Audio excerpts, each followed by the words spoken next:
चाहै छियौ जेतना गे पवन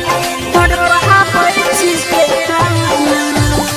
कोई चाहता नहीं चाहै छियौ जेतना डीजे सरोज दीवाना एसके कोई चाहता नहीं चाहै छियौ डीजे सरोज दीवाना एसके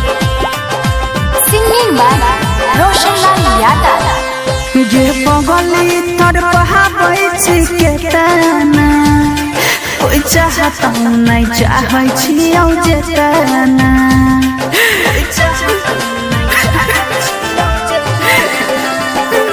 गे पगली तोर बहाबै छी केतना कोई चाहता नहीं चाहै छियौ जेतना आबै छी याद गे कलही बड़ा बराद गे सुतल में देखै छियौ तोरे हम सपना गे पगली तोर बहाबै छी केतना कोई चाहता नहीं चाहै छियौ जेतना गे पगली तोर बहाबै छी केतना कोई चाहता नहीं चाहै छियौ जेतना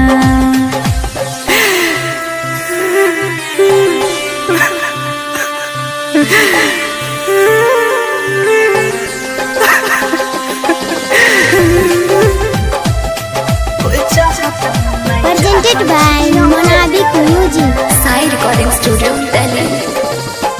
डीजे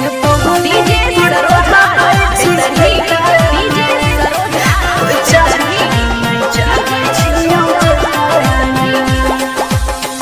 अगला जन्ममा में अइबो हम दोबारा मिल भिन जान मर जाइबो कुमारा हो अगला जन्ममा में अइबो हम दोबारा मिल भिन जान मर जाइबो कुमारा रह दिल में यास गे तोरे विश्वास गे भूल गेला तब मानै छियौ अपना गे पगली तोर बहाबै छी केतना कोई चाहता नहीं चाहै छियौ जेतना गे पगली तोर बहाबै छी केतना कोई चाहता नहीं चाहै छियौ जेतना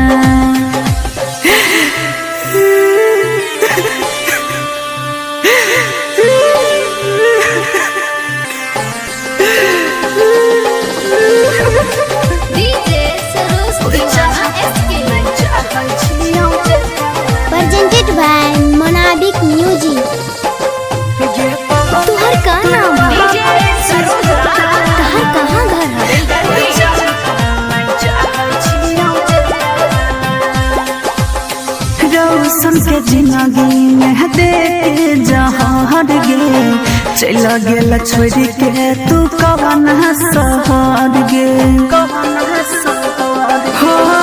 राहुल के जिंदगी में देख जहर गे चल गेल छोड़ के कवन सहर गे मांगो सोने गुडू गे प्यार के भीख गे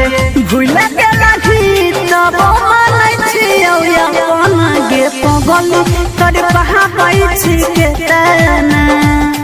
कोई चाहता नहीं चाहै छियौ जेतना गे पगली तोर बहाबै छी केतना कोई चाहता नहीं चाहै छियौ जेतना मोबाइल नंबर 7542877835